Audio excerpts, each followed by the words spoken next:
Happy Tuesday, everyone. It's Gigi. Come on in and cook with me. Welcome to my kitchen.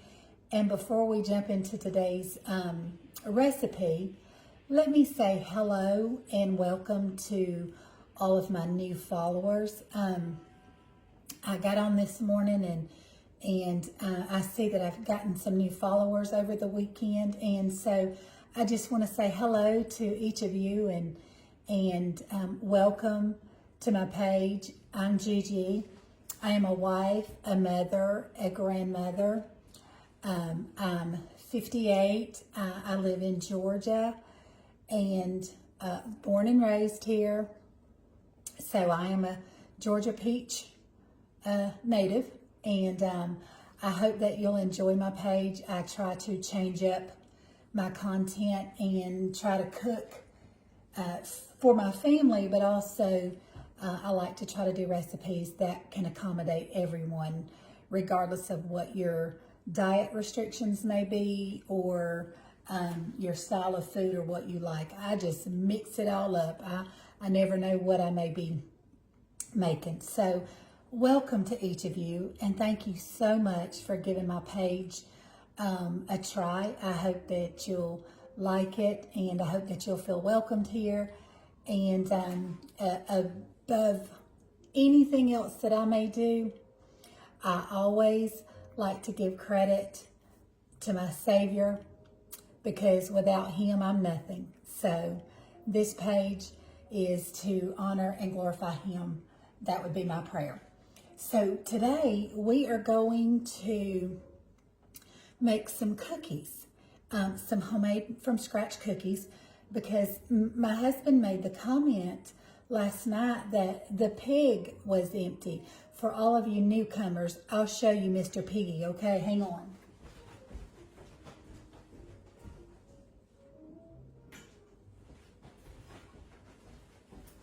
This is Mr. Piggy.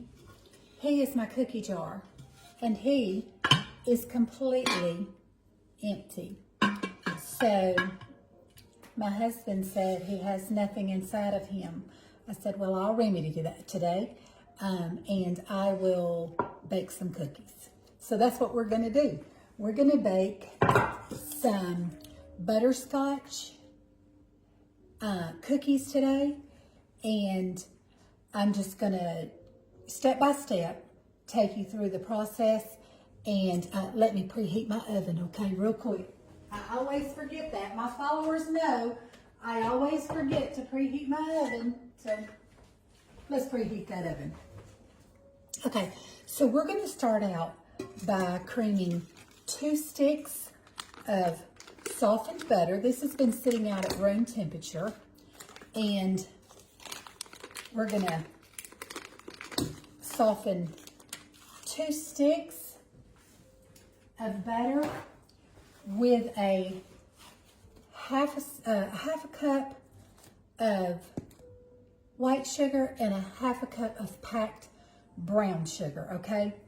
I've already, that's my flour, we don't want to do that. I've already got it measured out, okay? So I've got a total of 1 cup white and brown packed sugar. Now, I try to watch my carb intake, and so whatever alternatives I may use, you just use regular. But like my brown sugar is 0 calorie, and then my white sugar is let me show it to you. I meant to leave it out so I could show it to you. Let's see. What did I do? Here we go. This is just a plant-based sugar alternative, okay? And this has monk fruit, but it just replaces sugar as a sugar substitute, okay? But it's an all-natural plant-based, okay? So that's the brown sugar and the white sugar that I'm using today, just to lower the sugar and the carb intake, okay? You feel free to use regular, okay? Because sometimes I do. If I'm making them just for my husband, but you know, I might want one too. Y'all see I got my bangs clipped back because they've gotten so long. and I get tired of pushing them out of my face, so I just clipped them back. Okay, so we've got 2 sticks of butter, and we're going to cream that together with a half a cup of white sugar and a half a cup of brown sugar, okay? And I've got that brown sugar packed in there. Come on now. There we go.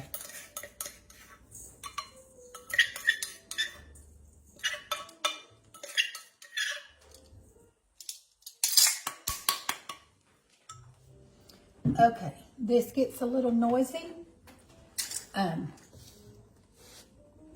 If I feel like it's too noisy, I'll turn it off, okay, for your sake, and then I'll come right back. Oh, might help if I plug it up. There we go.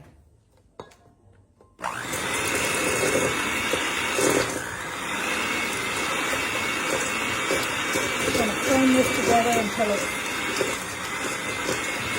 a creamy consistency, okay?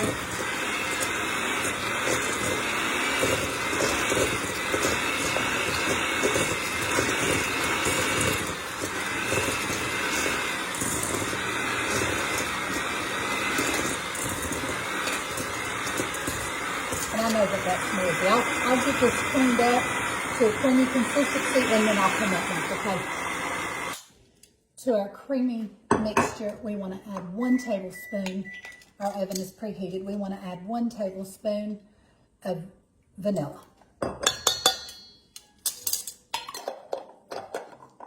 A lot of people ask me where I get my vanilla from, and this is was brought back to me from Mexico. When my in-laws went on a cruise, they brought me back some vanilla. Okay, let's give that a...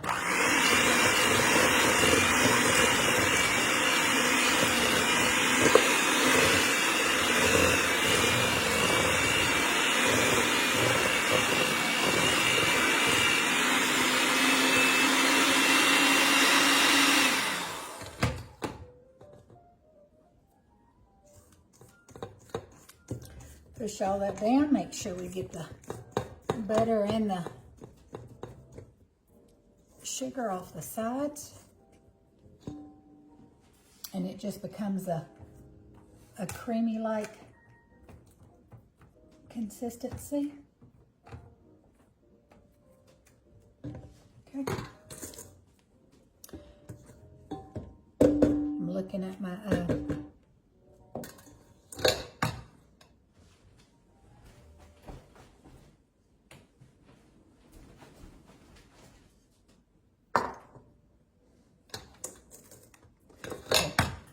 Now what we're going to do is I've got room temperature eggs. We're going to add 1 egg at a time.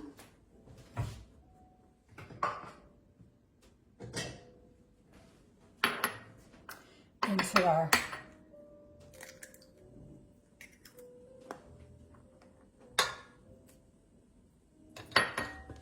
just beat that into the mixture.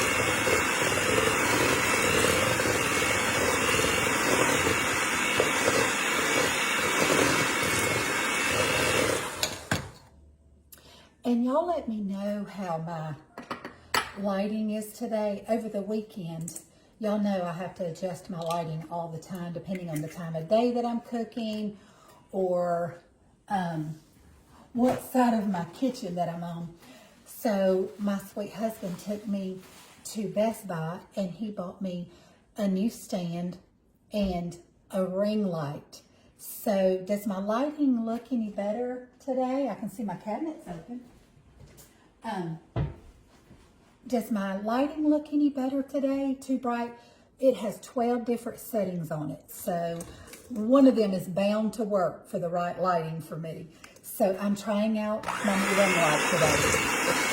So y'all be sure to drop me a comment and let me know that my lighting looks okay, or it looks better, coming up better, it's too bright, not bright enough.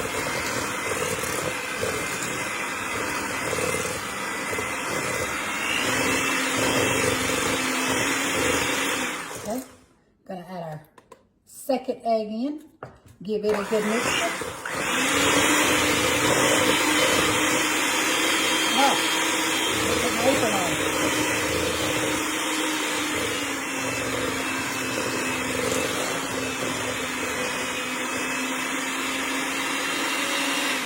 Okay, now we will be through with our mixture. The rest of it we will be doing by hand because we don't want to over whip. Once I add the flour in, we don't want to over mix the batter, okay? So we will be doing the rest with our spatula, okay?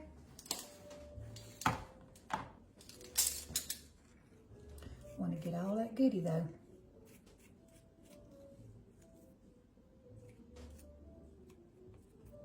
Okay. And this is what your creamy part of your mixture should look like, okay? That's your, that is your 2 sticks of butter, half a cup of brown sugar, half a cup of white sugar, 1 tablespoon of vanilla, and 2 eggs, okay? And make sure when you're measuring out your brown sugar that you pack it so that your measurements are correct, okay? All right, so to this, we are going to put in 2.5 cups. Let me look at my recipe and make sure this is all-purpose flour. 2 1/4 cups, 2 1/4 cups of all-purpose flour, okay?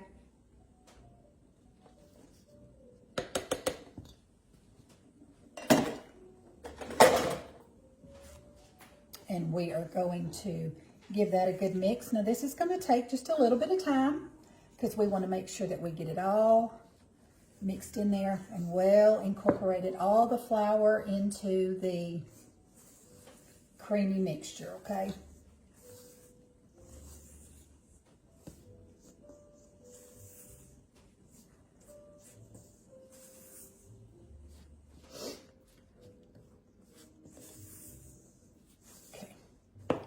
Now what we're going to do is we're going to be putting in 1 teaspoon.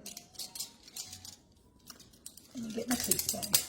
We're going to be putting in 1 teaspoon of baking soda, okay? We're using all-purpose flour. We're putting in 1 teaspoon of baking soda. Make sure I get that.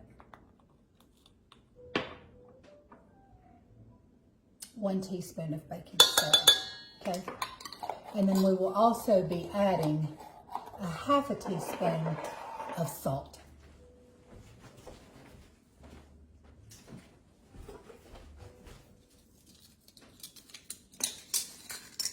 Half a teaspoon of salt.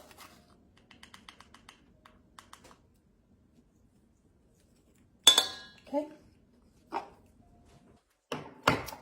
That was 1/2 teaspoon of baking soda, 1 teaspoon of baking soda, and 1/2 teaspoon of salt. We will finish combining this until it is well mixed together. This may take me just a minute, so I will continue to mix this and I'll come right back. I had to put my apron on. I was about to have a mess all over me. Okay, so the last thing before we get ready to put it on our baking sheet is we're going to add in our 2 cups of butterscotch chips. We're going to fold those in. And now you're working with that stiff batter. So you just want to fold the chips into the batter, not to overmix. We're just folding the chips in so that everybody gets some chips into their cookie. Now this will be baking at 350 degrees and it'll bake for about 8 to 10 minutes, okay? I cook, most of you know, but for the new followers, I cook on a gas stove. Sometimes it cooks a little bit quicker, so I'll just start checking them when they start to get golden around the edges, okay? That's when they'll be done. So I will let you know in my oven exactly how long that they did cook. but I'm thinking 8 to 10 minutes. And I think that's probably what I have on my, yes, 350 at 8 to 10 minutes. Okay, so I think that we've got those well combined. And then what I have is a line parchment cookie sheet. I'm going to be using my cookie, and I'm going to spray that just a little bit too. Just a little bit. I'm going to just use this olive oil non-stick spray on my little, okay? So we will start putting these out onto our paper, and we will get to baking so that, hey, we can taste one. It smells delicious. Okay, now I am using probably, I would say, 1.5 inches to a 2-inch scooper. And I'm going to be putting these, let me pull this down a little bit so you can, there we go. I'm going to be putting them just 1 inch or 2 apart. Probably going to get 3 across would be my guess. And we will bake these up, and I'll let you know exactly how long they took. But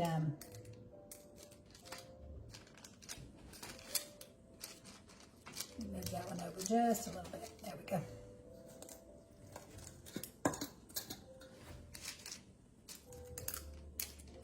And I think my husband will be pleasantly happy when he comes home and there's cookies in the cookie jar.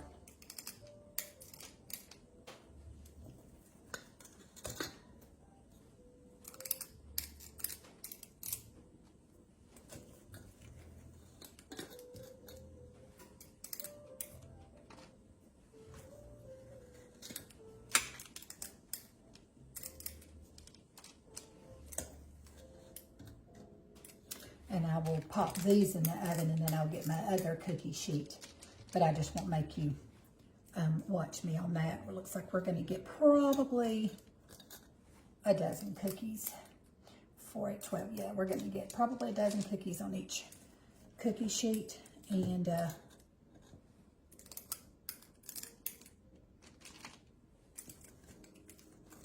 probably going to get 24 to 36 cookies would be my guess. We shall see. All right, get back over there. Okay, all right, guys. Let me pop these into my 350-degree oven and bake them for about 8 to 10 minutes, and then I'll be right back with you. All right, guys, I've taken them out of the oven. They baked 10 minutes, okay? It took the complete 10 minutes, and as you can see, they'll start to get a little brown around the edges. That's how you'll know that they're done. And y'all know, my followers that have been following me for a while know that you can't have cookies without milk, and you can't have milk and cookies without dunking them in your milk. That's just the way that I do cookies. So let's give it a try. I've got another batch sitting over there cooling, and another batch in the oven. And this recipe yielded 32 cookies exactly. And let me put that. You can see that they're just still a little warm. Be sure to let them sit before you go to, because I was in a hurry. I wanted to sample one for y'all, so I tried to move them a little too soon, and broke one of the cookies. I said, well, I'll just eat it. Okay, let's give them a try. That little sample bite's delicious.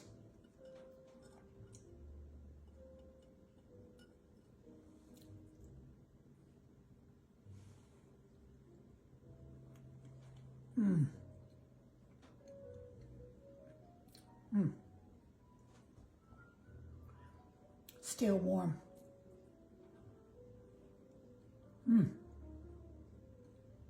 That's good. That's real good.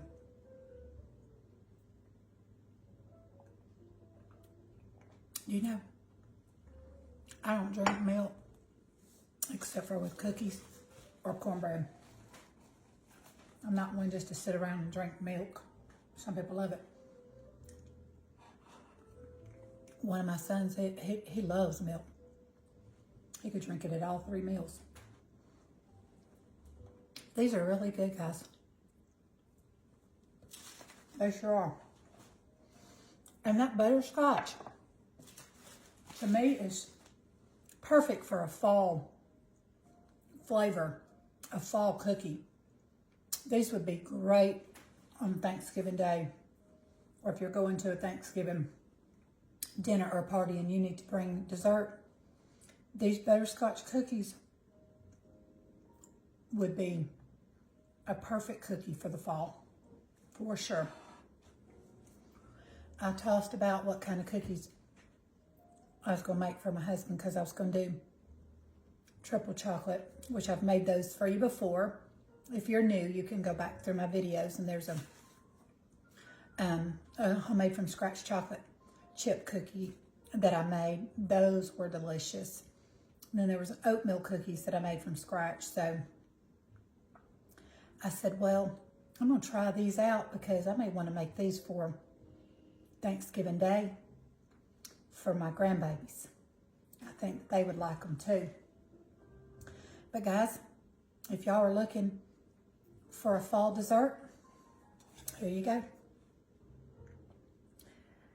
Make you up some butterscotch cookies and serve them to your family. Okay, well, I've kept you long enough. I'm not going to keep you any longer, but before I go, let me just thank you one more time for being here with me, for joining me on my page and following me. And if I can encourage you to do anything at all, is to go find someone this week to be a blessing to. Be the hands and feet of Jesus and his mouthpiece. And let your light be used for Jesus. Let your life and your light be used to be his hands and feet and his mouthpiece. Find somebody that stands in need and be the person that meets that need for them, okay? All right, I'll see y'all back again real soon in my kitchen for another great recipe. I love you guys. Bye-bye.